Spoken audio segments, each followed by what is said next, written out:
Okay. I'm Ellen Maxwell. Eddie Maxwell. Edward Harmon. Georgiana Epperly Harmon.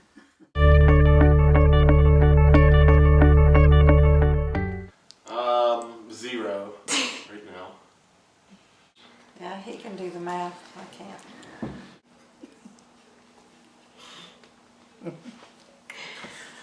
We've been married 36 years and we dated 4 years prior to that. 65 years.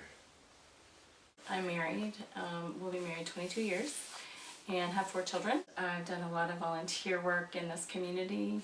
One of the main things I've done is work at a place called AvaCare, where women come in for a pregnancy test for unplanned pregnancy.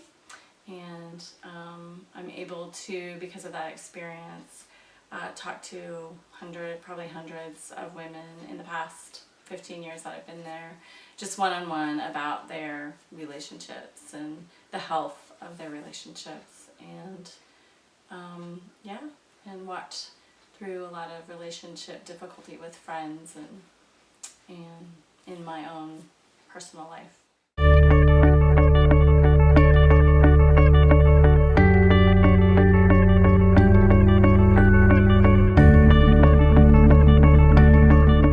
was 20. I was 23. We were old when we got married. I was 25. Well, I was And 21. I know, but most of my friends got married when they were 18 and 19. I'm 26, so my clock is starting to tick, so though I'm not in a hurry.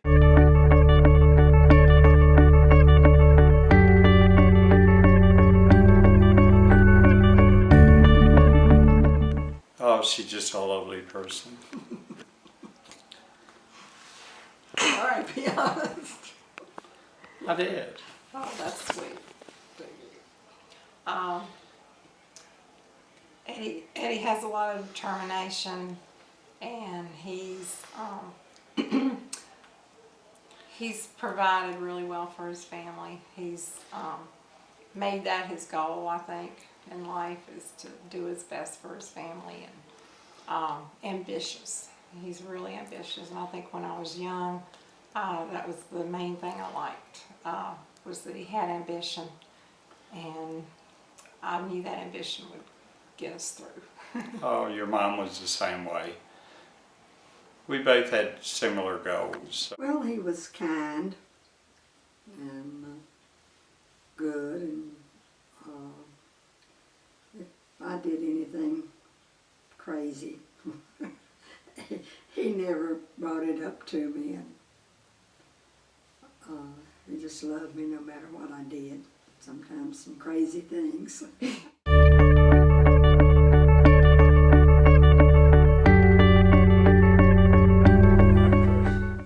I started dating her.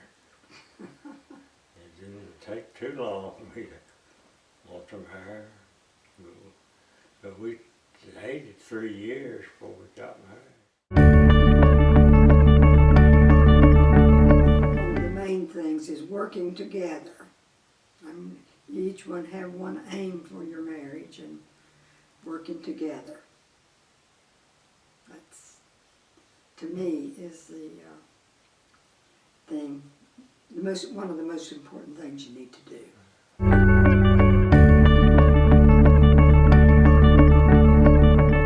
We decided we would go see the world before we got old, because we figured that whenever you got old, that when you retired, you were just real tired. You didn't feel like going and doing anything, and I think we did it the right way. Yeah. Can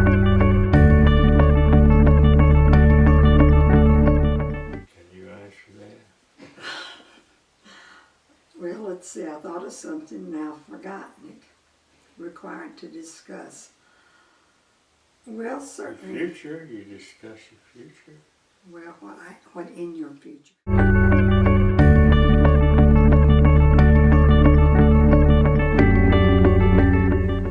Well, definitely family and future plans.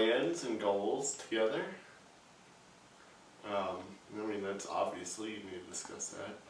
Your values, your beliefs, how you handle situations, how you handle your friends, how you treat one another, how you treat others, all that you notice in your partner.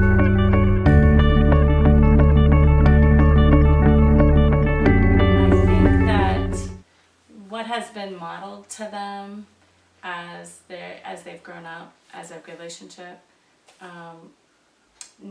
should be talked about. What their parents were like in their relationship, if there was a single parent, what that was like. That definitely should be talked about, because I think no matter how much you maybe want to be like your parents or you don't want to be like your parents, you tend to pick up patterns and you pick up that modeling from them. And so if they have if there are different models and you're coming together in a marriage, then it's going to take a lot more communication to figure out how you're trying to relate to each other. So I think that's one thing.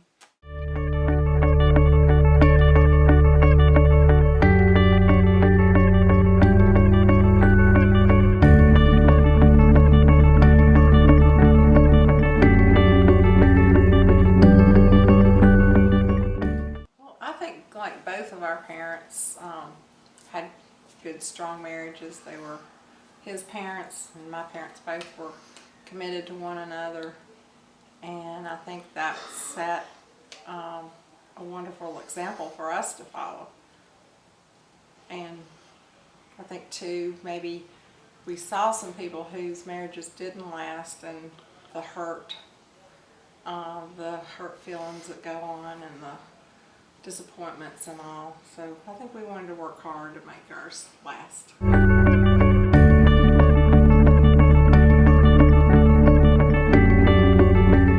feel like in a relationship, you gotta be honest with each other and keep the communication open for a good relationship. I think you should talk about previous relationships. This is a lot of times healthy when you have a third party, like a pastor or a counselor or somebody who can maybe mediate conversation. Maybe you talk about it in private as well, but before you get married, I think it's a good idea to sit down with a pastor or a counselor and walk through some past relationships, maybe not details, but things that have hurt you or things that your potential spouse needs to know about. So I'd say past relationships, and including sexual relationships, because that tends to show up in your sexual life. Like, there are problems sometimes in your sexual life because of past experiences that you've had sexually. So that all, I think, needs to be cleared away, and you need to be honest and talk about those kinds of things before you tie the knot. I mean, there are other things. I could go on and on.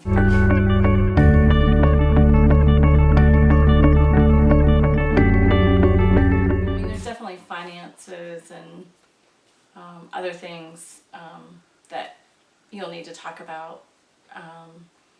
How you're gonna bring your children up, how many children you want, all these kinds of things. But I'd say those are your basic ones that you want to talk about. If you date long enough, you find out if that person's going to stick by your side.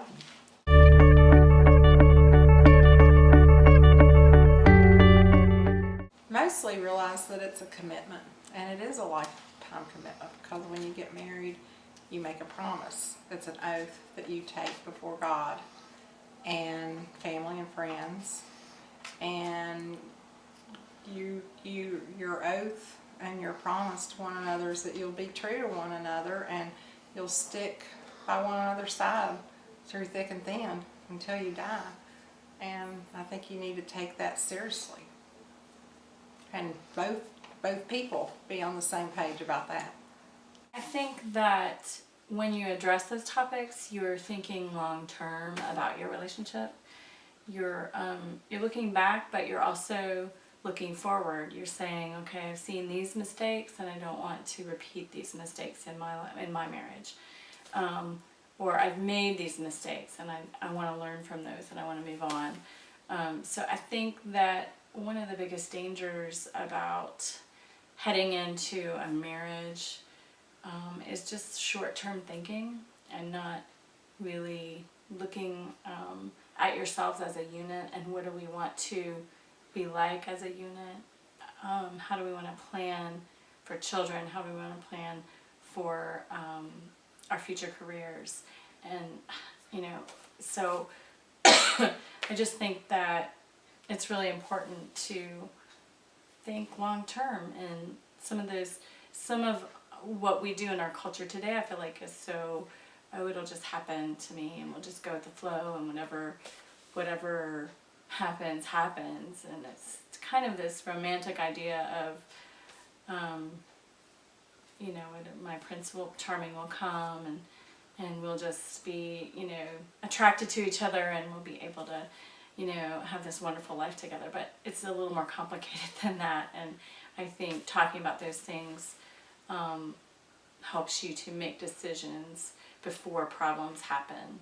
Problems are going to happen, fights are going to happen, but if you have a solid idea of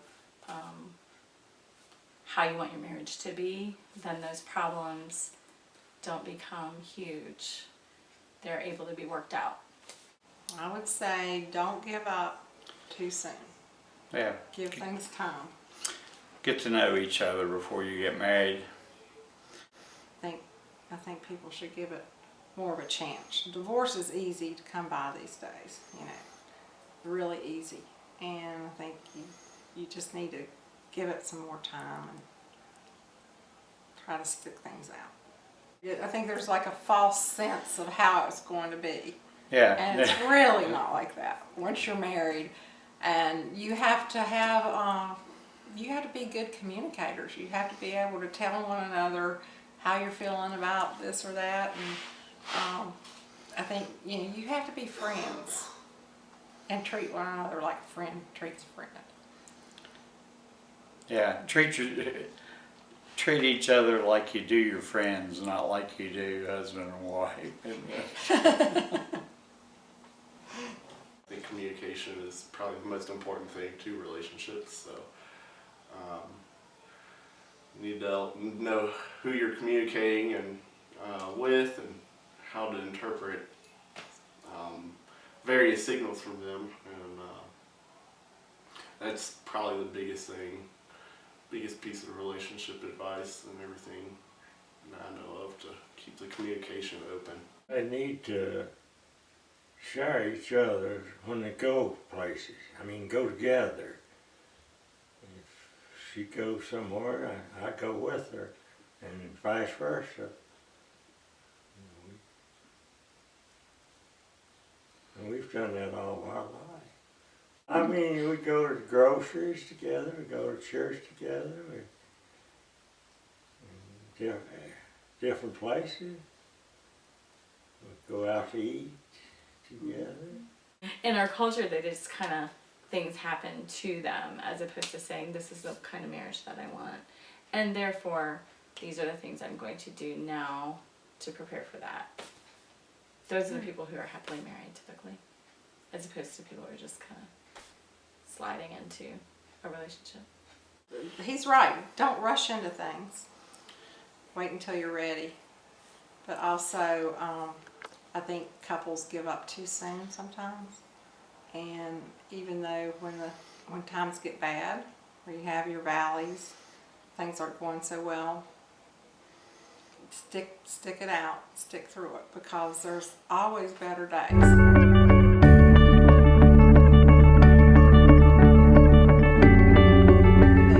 years, so you have a lot of people every time you turn around. When are y'all gonna get married? You've been dating so long. When are you gonna get married? How many years have you been dating? Why haven't y'all gotten married? You just get a lot of that. And I don't think we really let that pressure us. We pretty much, you know, knew that when we would get married, and we weren't in a hurry. And we had things we wanted to accomplish first. if I didn't like shopping all the time, I was okay. And if she didn't like riding motorcycles and building old cars, then that was okay. That's right.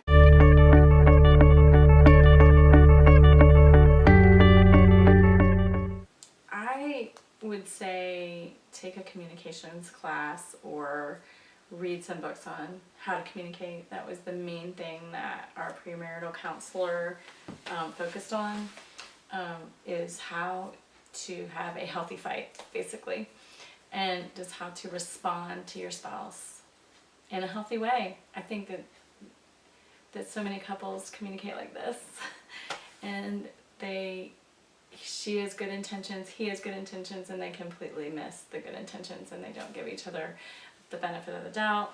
They think the worst about their intentions, and I've been akin to that. I mean, I've done that in my marriage where I'm not giving my husband the benefit of the doubt. But if you are never taught to recognize it, then you can't solve the problem.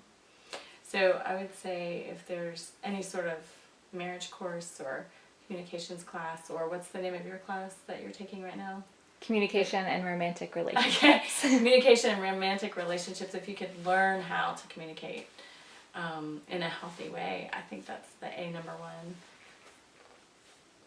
I guess, key to a healthy marriage is communicating well.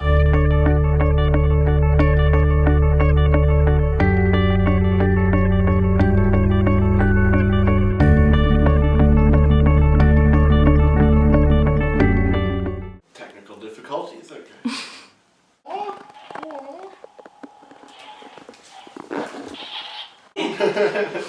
I was a little distracted. Can you turn it down a little bit? I don't know, we've been talking about getting divorced. Well, I don't think I ever said what I meant to. Counseling sessions before we got married. And I fell asleep, and it was just him, and I was sitting here just like this, and And I went like, she was. I went, he didn't see Eddie. Thank goodness. I still married him. That's it.